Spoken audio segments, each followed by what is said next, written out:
нас.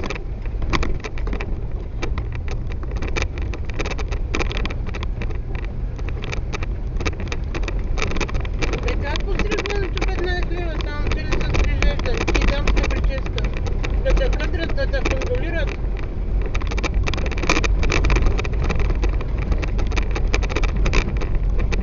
Как не ми се вярва на мен? Аз съм жена и не ми вземат такива пари. Да. Откога? Абе, ти не ми ги давай тези пари, те не ми трябват. Внасяй си ги по кредита. И останали са ти 170 кусор лева по малкия кредит и по другия кредит 300 и колко. Не може да намаляваш, защото ти си решил.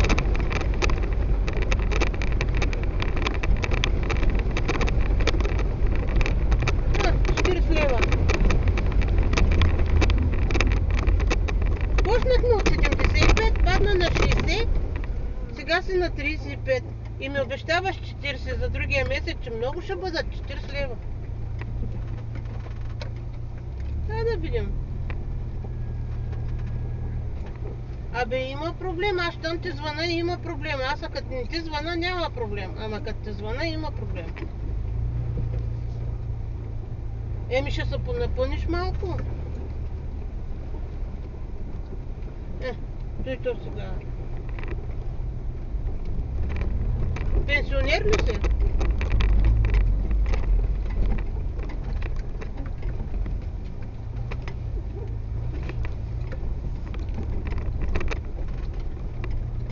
Не знам, човек, направи си сметката и не дей да се таковаш с кредитите, да се базикаш, защото после не знам на кого ще обясняваш, че нямаш пари.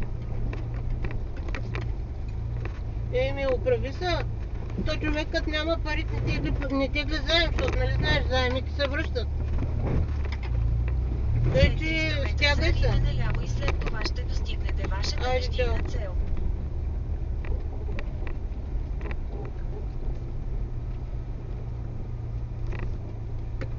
Къде да минавам? Абе, не те знам, бе, колко и къде са на време.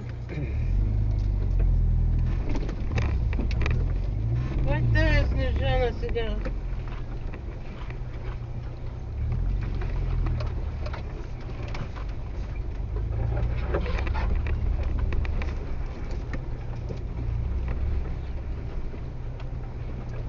Лева му вземали за пострижка. Айде, моля се, да не му правят прическа.